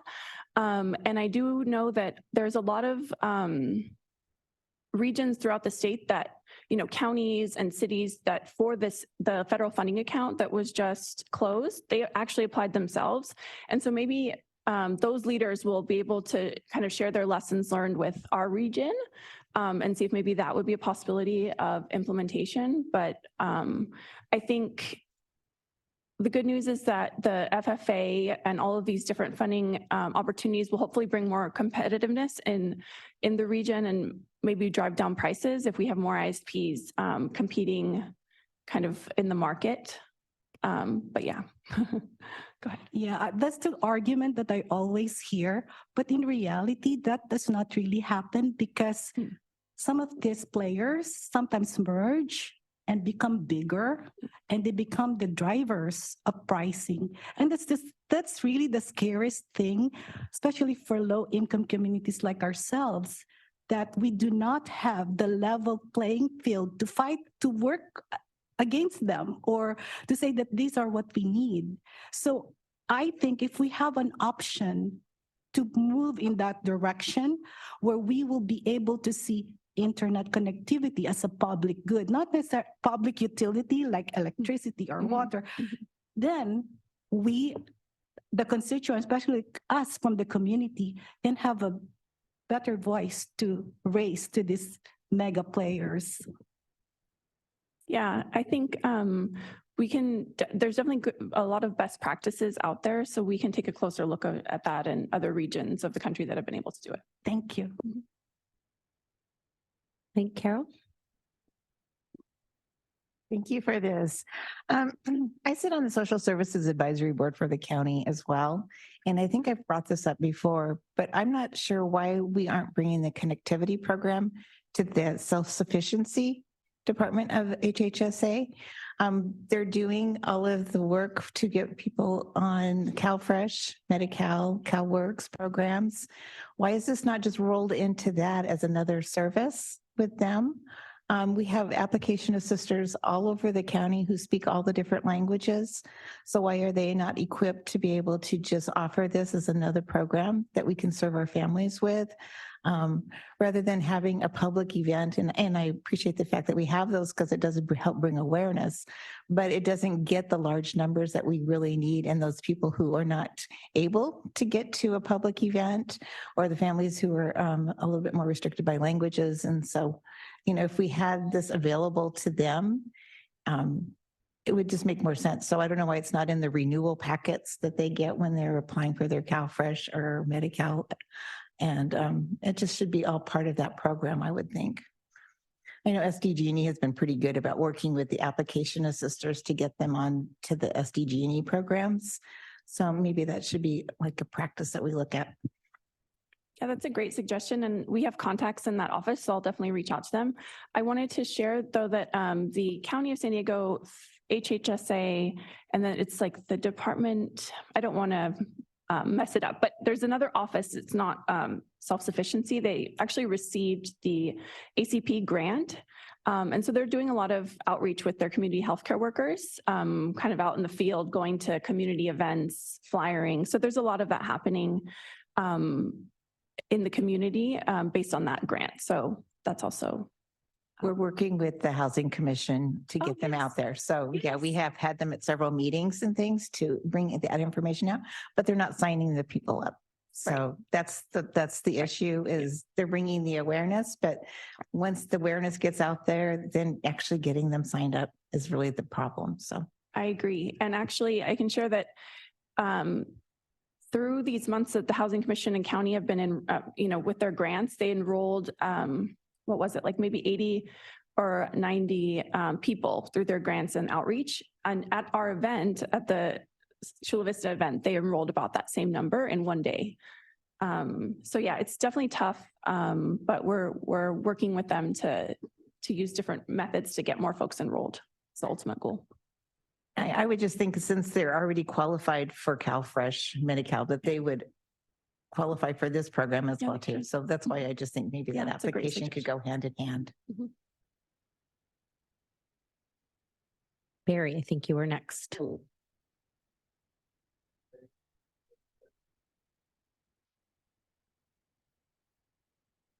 I just wanted to share with them. I had a general question, and I guess this is probably for the social equity working group as well, is how are we measuring if we're effective?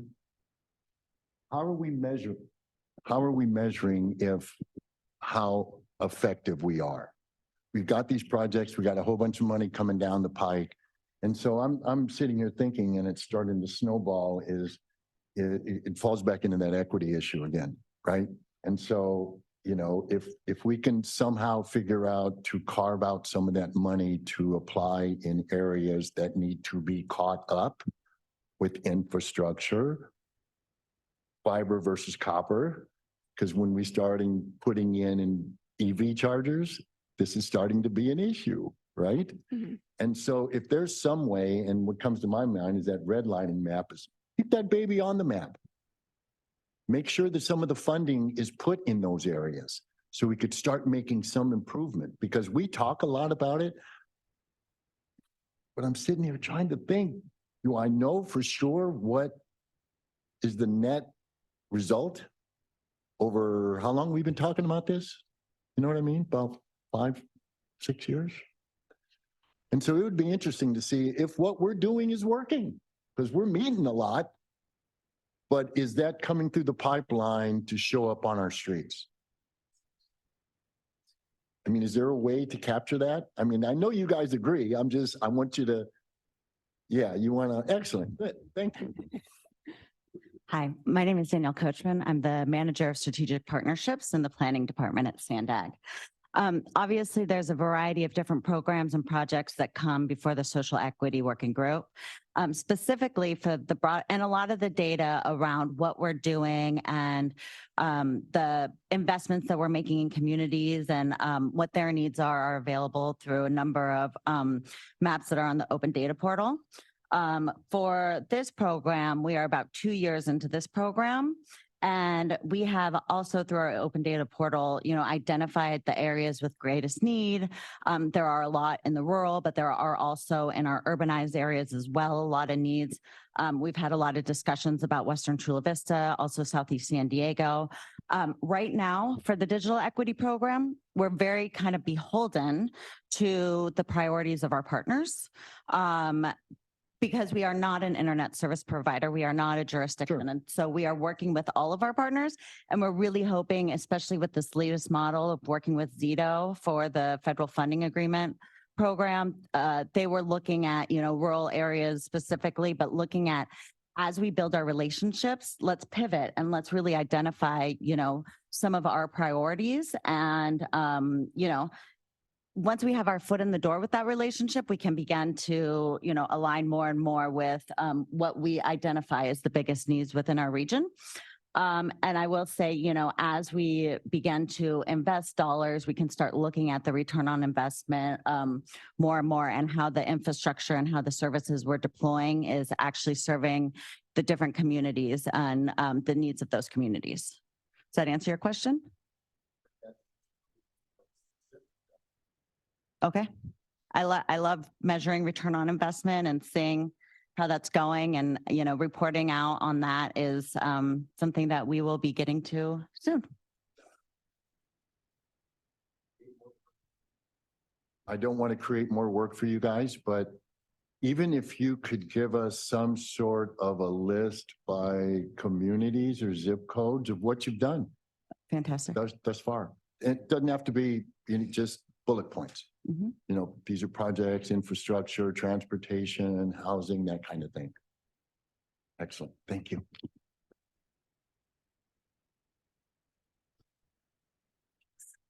Other comments? Kathy? I have a question. I might have missed something, which I miss a lot in life. Some of these fundings, would SANDAG be putting together coalitions to apply for these funds? Yeah, that's what we're planning on doing with our Digital Divide Task Force. So couldn't you in your applications, I mean, we do applications all the time, couldn't you say which zip codes you were going to work on and make it those zip codes that we know aren't where they're supposed to be? Yes. Okay. Yeah. All right. Thank you. It's the intent.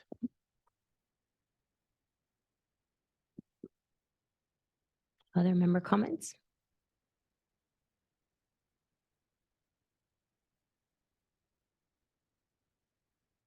Barry, it's a good point about whether this group or not is being effective. And I know I mentioned it earlier, but I think YOP is a great example of that. And I just would point to some of those successes to make sure that we remember that, things are happening and have happened because of the points that this group brings up.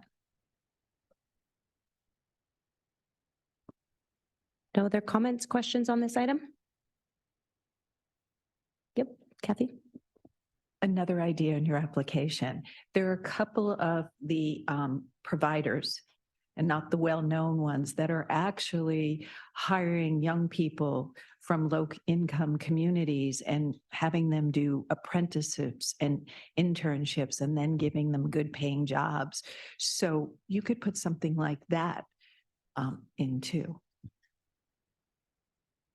That's a great idea. I wasn't aware of that. So thank you. Okay.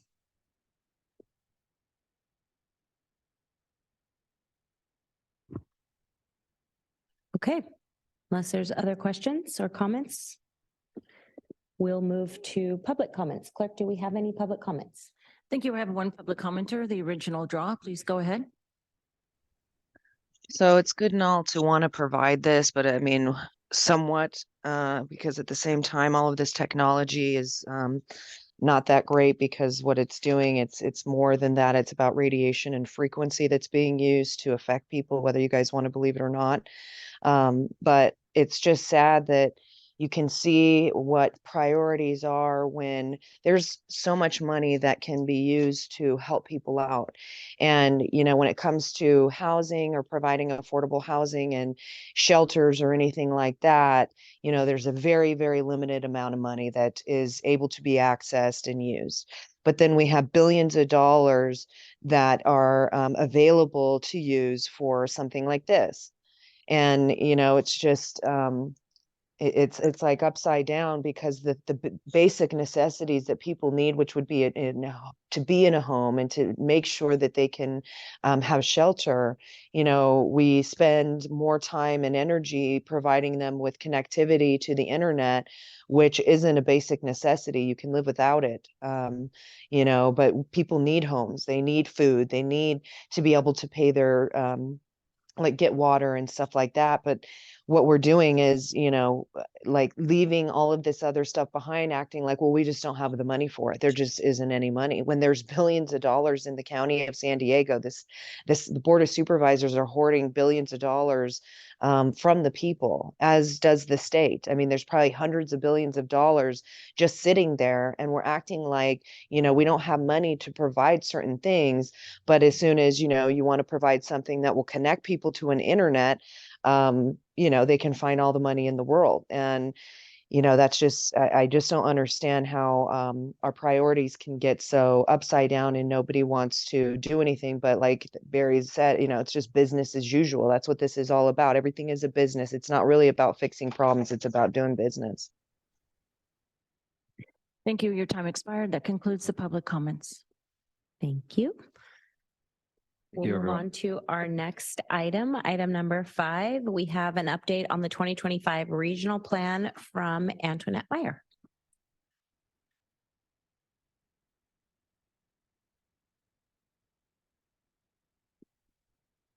Good morning. My favorite working group at SANDAG. It's been a while since I've had the opportunity to come and talk. We don't tell the other working groups that.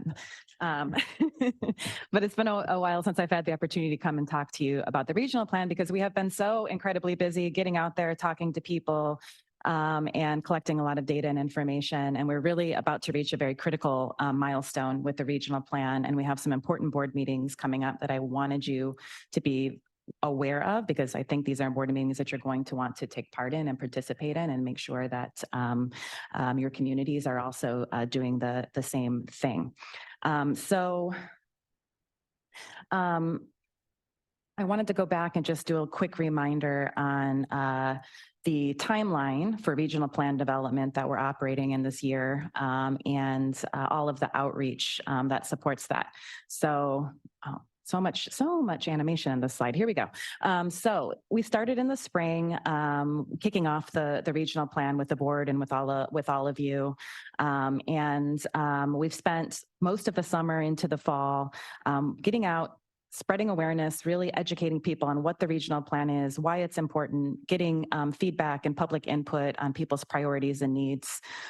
We've been going back out and talking about some of the things that we've heard, and making sure that we heard things right, that we didn't miss anything. And now we're at that stage where we're really summarizing that feedback. We're putting together a transportation network concept that we think addresses all of the input that we got from all of the various stakeholders. And we're going to be bringing that in December to our board. Next week, at the board meeting, we're going to be doing a report out on everything that we heard to the board, talking about how some of the things that we're hearing in communities may be different than some of the things we're hearing from the board members as priorities, and how do we really accommodate all of these things that people want. We also have, in addition to communities, we do consultation with the regulatory agencies, the state and federal agencies that approve the plan. And there's some changes that are coming down in terms of the guidelines as well. And having a plan that meets those laws and that complies with all of those guidelines is really important, because you all know if we don't, we aren't eligible for state and federal funding for transportation projects. So it's challenging. We're at a point where we need help, and we're looking to all of you to really help us out as we move forward. So we did a very robust outreach strategy. We heard from thousands of people over the past 6 months, and we thank you for your help with that. Your organizations were really essential and critical in that. But this included discussions with our board, partner agencies, local jurisdictions, stakeholder groups, state and federal regulatory agencies, like I mentioned, and the public, with a big focus on the communities that you represent. The board asked us when we kicked off the regional plan to be much more involved in the development of the 2025 plan, and we responded to that request. We held a series of very focused workshops and discussions to really educate them on the regional plan and all of the requirements that we have to meet to put together a plan that meets the law. And this was intended to give them a much better sense of the process that we go through as staff, and the difficulty and the challenges of putting together a compliant plan, and then making sure that we can fund the plan and that we respond to everything that we hear from the public. So we started with two 101 sessions, really focused on the major requirements, and particular emphasis was placed on Senate Bill 375 and our need to show how in the first 10 years of this plan, so by 2035, the investments that we're making will reduce VMT and GHG by 19% per capita. That's really a hard thing to do.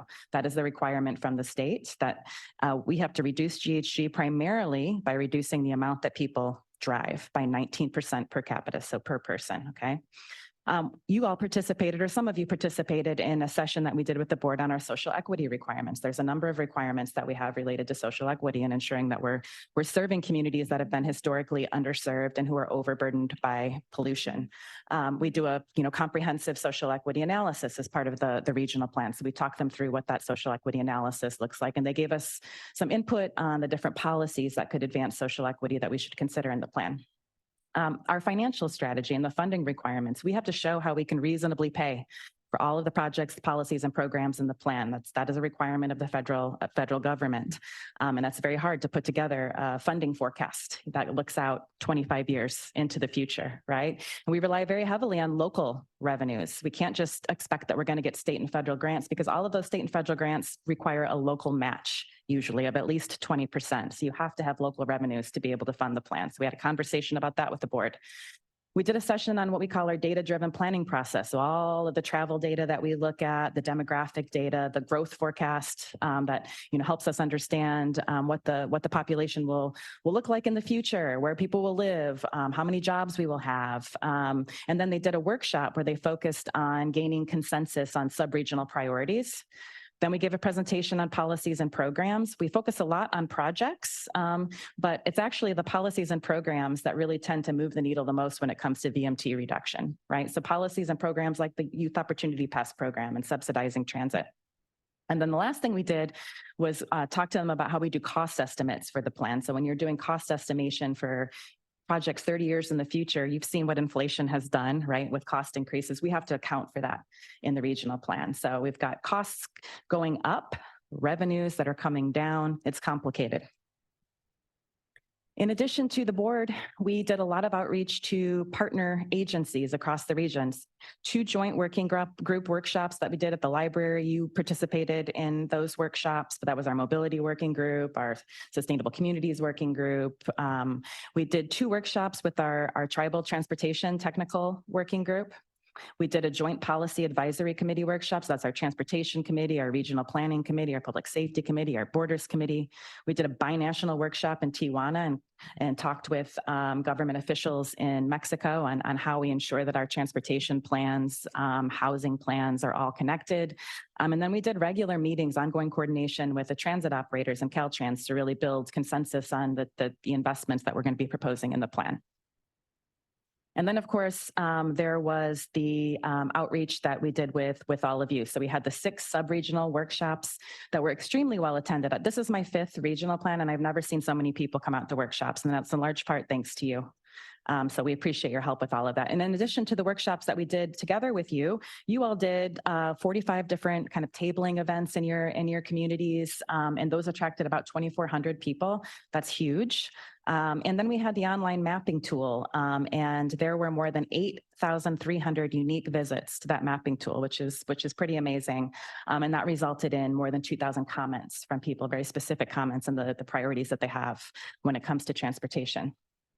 And I obviously don't have time to go through all of those 2,000 comments, but I think this slide is a pretty good summary of some of the major themes that we heard. Of course, nobody likes traffic, but similar to conversations that we had with the board of directors, there are really different preferences for how to address traffic.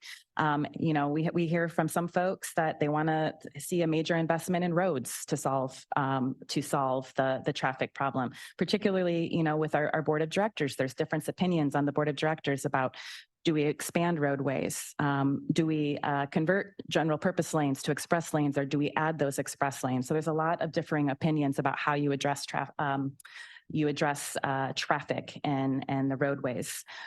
There's certainly a lot of feedback that we get about the need for better transit. Transit's not meeting the needs of people very well today, right? And there's a lot of reasons. It's not fast enough. It's not frequent enough. It doesn't feel safe. It doesn't make the connections that people need to make when they need to make it.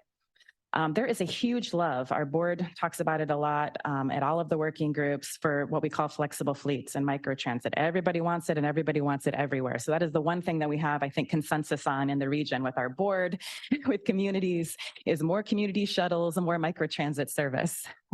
Expanding transit more places. So it's not just about making the transit that we have better today, but really people want to see transit going to more places. And we heard a lot from rural communities actually about the desire to have more public transportation in connecting to places like Ramona, you know, and Alpine and even Borrego Springs.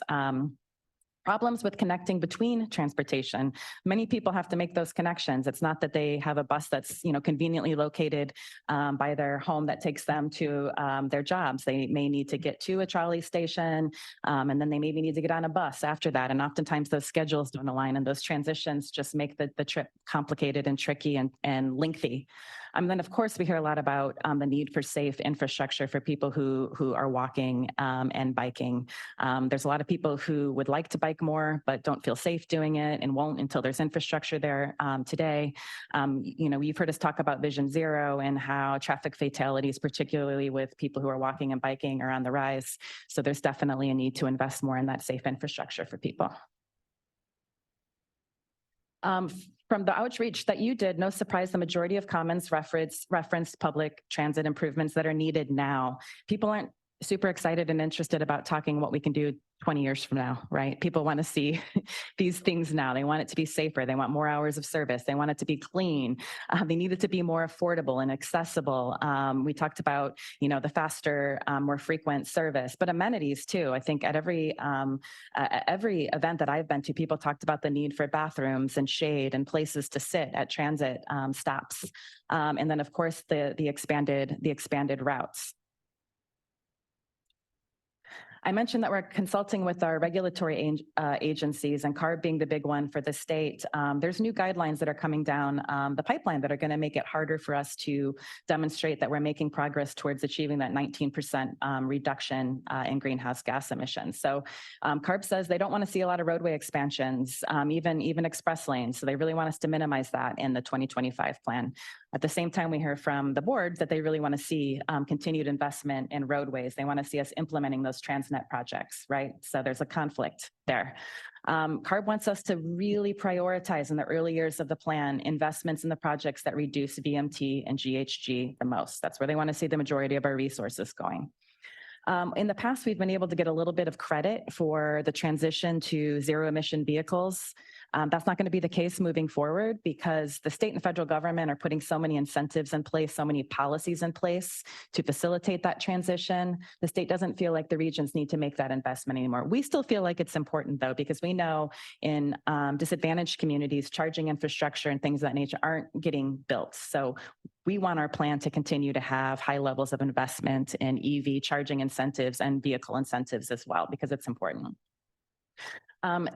the guidelines for regional plans currently allow us to round up to the 19% greenhouse gas reduction target. So our amended plan actually got 18.6% GHG reduction target. CARB says, don't expect that you're going to be able to round in the future. That's not the intent of the guidelines. So that's another reason it'll be a little bit more challenging with this plan. And then they want to see that we have been making good progress on the projects, the programs and policies from the 2021 regional plan. So if you recall, we have Appendix B in the regional plan. That's all of the early actions, right? So things like YOP were in there and planning more rapid routes, which we've been doing, and blue line and purple line, which will be in the budget amendment that's going to the board on Friday. They're going to want to see that we have been making progress on implementing those things. And we're not just continuing to put them in the plan with little bits of incremental progress, along the way. Okay, so it's going to be challenging to put together a plan that makes the improvements that our board wants and that the public has told us that's important to them and that meets our requirements and that we can reasonably fund. We're trying to really manage all of these conflicting priorities. Our circumstances now are really different than they were in 2021. I told you that CARB's rules have become a little bit stricter. We have less time to meet the 2035 target, right? It'll be a 10-year time period that we have to be able to accomplish that. We have serious funding limitations, like I mentioned, and we've heard from some of our board members that they really want us to prioritize highway and road improvements. But if we're doing that, we have to be able to mitigate the VMT, right? And that mitigation costs a lot of money. All of the competitive options to encourage mode shift and reduce VMT cost money. Transit is expensive. Building the types of bikeway projects that we do, these complete street projects, they're very expensive. And I mentioned there's an increase in costs, right? So the costs are going up and revenues are coming down. Yes, right now there's a lot of grant money because of the federal infrastructure and bill, right? But that's a one-time, funding that we're not going to see out into the future. So there's going to be a need for new local funding sources to be able to implement everything that we want to implement in the regional plan. So in summary, we want to be responsive. We want to develop a network that incorporates people's needs, people's priorities, but it's not going to be perfect. There's a lot of limitations that we have. There'll be compromises that people are going to have to make along the way. And in terms of next steps, next Friday is a big one. We're going to share this with the board. We're going to go and say, this is what you told us to talk to the community. You said you wanted to be much more involved. Here's what we heard from you. Here's what we've heard from the communities. On December 8th, we're going to bring them an initial concept for the regional plan. And then again, on December 22nd, we're going to continue that conversation. We think it's going to take many bites at the apple to get it right with them and to get a network that they'll be happy with, that we can then start testing and modeling and build the regional plan around. So I just wanted you to be aware of these meetings and these milestones, and also just report out what we accomplished with you over the last 6 months in terms of outreach and all of the things that we've been hearing. So with that, I'm sure you have a lot to say, a lot of questions and comments. So let's get the conversation started. Thanks, Antoinette. Okay. Yeah, I'm just curious, where does the mobility hub come in your plan? Mobility hubs are still alive and well in the plan. Okay. How does it fit into this? Yes. There are going to be some minor adjustments that are proposed, and those adjustments expand some of the mobility hubs and kind of address things that we learned after the 2021 regional plan. But the mobility hubs the 5 big moves in general are still alive and well in the regional plan. Thank you for asking that. Yeah.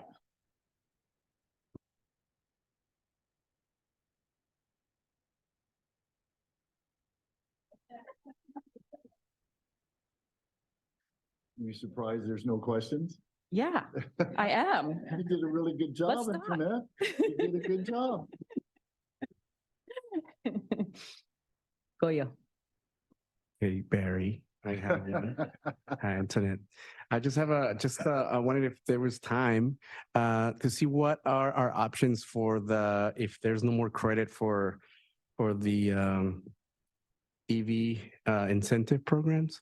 What are our options? You pointed out that some of our communities do lack that infrastructure investment, and some of us are working hard on kind of like figuring things out, but what would be our options if they're no longer prioritized? Well, I think even though we won't get credit for them, we don't want to reduce our investment in EV incentives, because to the point that I made and that, you just stated, is that we know that the charging infrastructure isn't necessarily making its way into all of the communities, particularly disadvantaged communities. So we really strongly feel like there's still a role for regions and local government to play. And we're pushing back on the state in that regard too. We think it's great that they're offering more funding. It's great that they have more policies, but they don't know our communities the way that we do. And so we want to continue with the same level of investment in the regional plan for EV infrastructure, as well as vehicle incentives. I think you heard maybe at your last meeting that we got a Caltrans planning grant to design a vehicle incentive program that will focus on helping lower income individuals to make that transition to EVs. So. I got a question. And thank you for generating that.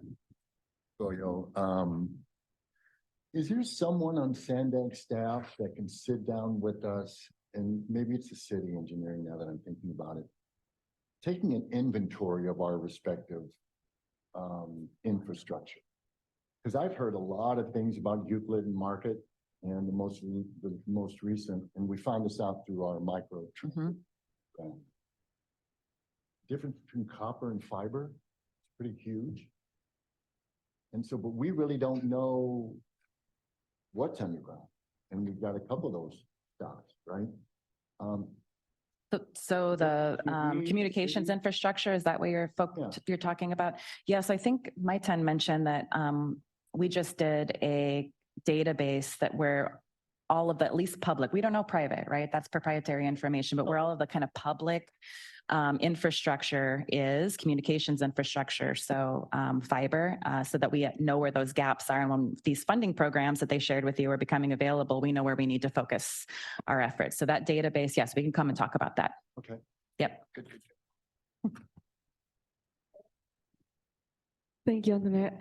I just have a clarification question. What you're presenting to the board on the 3rd, what's the deal with YOP? Is it just like presenting on what's been going on, or what's the future plan?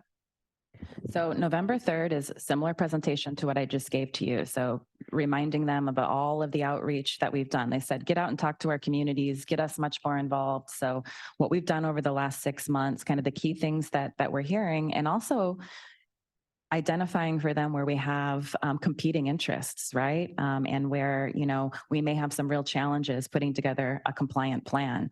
If we're putting together a plan that addresses everything that everybody wants, we aren't going to have the money to do it, and it might not meet the laws and requirements that we need to meet to get our plan approved. So we want to hear their response to that, right? And then we'll come back on December 8th with an initial concept for the regional plan that we hope, everyone feels like there's something in it for them, and that meets all of the goals that we need to meet. I'm sure we won't get it right the first time, and we'll be coming back at every board meeting between, December 8th and the end of January, which is when we really have to have a transportation network that we can start modeling and testing to see how it performs. Understood. Thank you. Yep.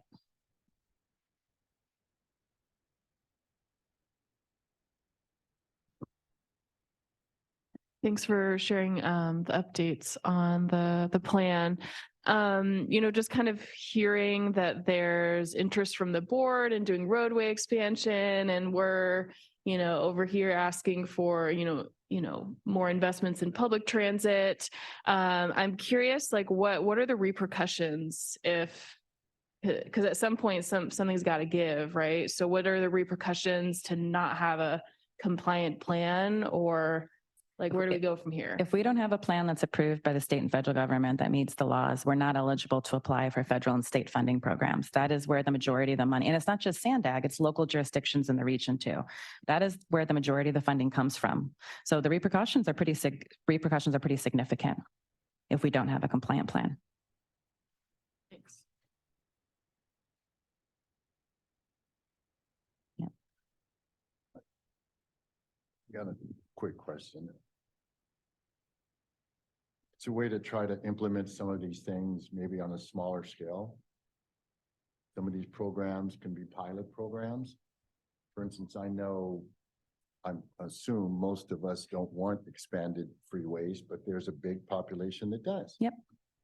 So maybe those communities that are looking for more of a mass transit, no driving solution, if those can be identified, talk to us about putting them in and seeing if they work. I mean, at least if we can take a bite of it instead of taking a whole apple, that's at least some improvements. And as you mentioned, we have a higher burden because we're an underserved community. So you would even be able to measure on a smaller scale the effectiveness of the reduction of driving and those kind of things. So maybe include that in your plan moving forward. I'm not sure if the numbers are going to work out or something, and that's very simple. Just take smaller bites of the apple. Let's see, you got communities that are friendly and want to do that, not necessarily want to include lanes. So maybe identifying those and let's keep the ball moving instead of it freezing and stopping everything. Yeah, we have to keep the ball moving. Like I mentioned, the regulatory agencies don't just want to see plans, they want to see progress on implementing those plans. And I totally agree with you, Barry, like, small projects, pilot projects, demonstrations and things. The challenge is, to get to that 19% per capita reduction, you need some big projects, big policies, big programs. So, yeah. Well, I can give you an example. I mean, we had talked a little bit about this, and I've just named it the South of Eight Coalition. If that's more than one CBO, that's more than one city, that's more than one community. And I think you'd probably be more receptive for this progressive way of transportation if you went to us. And that may have somewhat of an impact because it's going to involve parts of the city, Chula Vista, National City, San Isidro. It's a lot of people down there. So, I mean, just thinking of it in smaller bites, and you're right, 19% is going to be huge, but it might be a better option than trying to start up in the North County and getting some of these things done because these, and that's their preference. So, it's what fits better for them. It's just maybe a friendlier crowd to get your. Well, you see, I'm dancing with words. You guys work with me here. So, I mean, I just use that as maybe a mechanism. I don't know. Other comment? Yep, Kathy. Well, I want to wish you luck with that. Okay.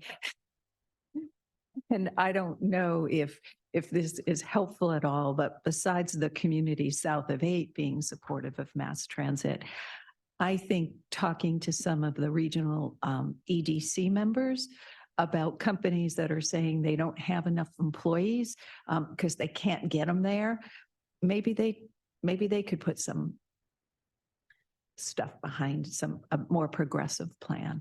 Yeah, But good luck. We've been talking to the different EDCs, chambers, BIA. We've gone out and done kind of a roadshow with presentations. So I didn't have that really reflected in the PowerPoint today, but yes, it is important. And we'll certainly send reminders about these meetings that are coming up. I talked about tomorrow, Antoinette said next week. Barry, you've mentioned this before. It's very, we can say, here's what our communities are saying. It's very effective when they hear it directly from you and, folks in your community. And you're right. That's what I was thinking, is because we had talked about this before, we've done a lot of outreach in our community, but we haven't done any damn outreach to those folks that are making the decisions. So this would be a really good opportunity for us to try to look. We do a lot of things, but we know how to advocate. So maybe just having the time in which to get some people down there, and not a lot, because once they see all these different colored faces down there, they're going to get a little upset and a little nervous, right? So let's do that. Let's use one of these dates to maybe plan it so we're down there in force. And let them talk to some of our families about the importance of their decisions and how it impacts people in the border, people in Southeastern San Diego, people in Linda Vista, right? Because it's all low income stuff. So that's another opportunity for us to do that. So these dates may be a good chance for us to just nobody likes to come down here in the board meeting. I get it, right? But there's sometimes that maybe this is the best route to do that, to let them hear what we have to say. And if you can't be here physically, we still do allow the members of the public to Right. participate virtually. So Yeah, there's something about that in-person stuff, though. You know, I gotta tell you. It's harder for them to say no when they're looking at people in the eyes as to who it's affecting. Okay, I'll be quiet. thanks again for all of the outreach that you've done and your support with all of this. We couldn't have done it without you. Like I said, I've never seen so many people come out and participate. It's hard to get people excited about a 30-year plan, but you managed to do it. So we appreciate it. Thank you, Antoinette. No more comments, questions for Antoinette? Sounds like? Okay, great. We will move on to, I believe this is our final item, item number 6. Oh, apologies, clerk. Are there any comments from the public? Thank you. I have one public commenter, the original draw. Please go ahead. Yeah, so, just what's happening is I don't know why it seems good to all of you guys. I guess you do believe that this would be saving the planet. But when you look at the agendas going on across the world, this isn't about that. It's about putting people in 15-minute cities, because eventually, you're not going to have to do any of this mitigation, because people won't be able to leave their zone unless they have a permit. And they may only get, 3 a year. And this is what's happening in other countries. And it's something that we're in lockstep in. We're just a little bit behind them. But you have to listen to when they're saying, like, we need to get people to drive less. So it isn't even about putting somebody into an electric vehicle. Eventually, those are going to have to go as well. It's just, and it's has nothing to do with saving the planet, but about being in control, because we need CO2. The world, and we thrive off of it. It actually gets recycled and creates oxygen. But that would be like saying that we have to stop breathing because we produce it. And, everything that they're doing doesn't have, you can't even say that any of this electric infrastructure or whatever is even good for the planet, because it totally destroys and is destructive to the planet and all life just by creating it. And it will never save enough GHGs in its lifetime to make up for what it created while it was being made. So everything is based off of fraud. And it's just sad that, like, this is a terrifying plan, because I look at it as like total enslavement and, having people not be able to travel. And it's sad too, because we have more fatalities on the rise from biking and walking due to this plan, yet we're going to continue and, not really think about life, but it's about, some other agenda that is more important than, really providing the basic necessities for people to live. Thank you. That concludes the public comments. Thank you. Now we'll move on to item number 6, upcoming meetings. Our next meeting is scheduled for Thursday, November 16th, again at 9:30 a.m. Just a reminder, we did move this meeting day. It's not the regularly scheduled for Thursday because of the Thanksgiving holiday. So appreciate everybody, moving around their schedules and their calendars if they had to. And I definitely made notes on a few topics that came up for future meetings, but I do want to provide some time and space. I know we're running a little over here, but if any members wanted to share other suggested topics for upcoming meetings. Yes, Belen. Yeah, it is my understanding that SANDAG is also going to receive some SB 125 funding, and those proposals have to be submitted by December. So this meeting might be a good opportunity for us to get a chance to look at it. I'm making a note. And then, I don't know why I can't let this go. About a coalition of forming or a group. And I know there's some Brown Act stuff that Kat and I were working through. But the idea is to get regional participants together so we can apply for state or federal money, and not just $20,000, not just $50,000, enough to really transform our communities. And so I've heard that a number of times. I've heard other people talk about the philosophy of forming coalitions rather than us bidding against each other. Because that's what we've done the last 10, 15 years, which when you step back, you go, why the heck are we doing that? We all got the same disparities, right? But I don't know what that's going to look like. I had heard like maybe only 5 other members total from the group or something can participate. But if you are and want to continue these conversations, get in touch with us, with me specifically, so we can see who's interested in it, who wants to, and then, because there's a lot of money coming down the road. And I don't want us to miss it, nor do I want us to get peanuts. Huh? So, but that's working out to be more difficult than I thought, but let's continue the conversation. Yes? Other suggestions or final comments, thoughts from members? Okay, thank you again so much for your time and for staying over a bit longer. We are adjourned at 11:35.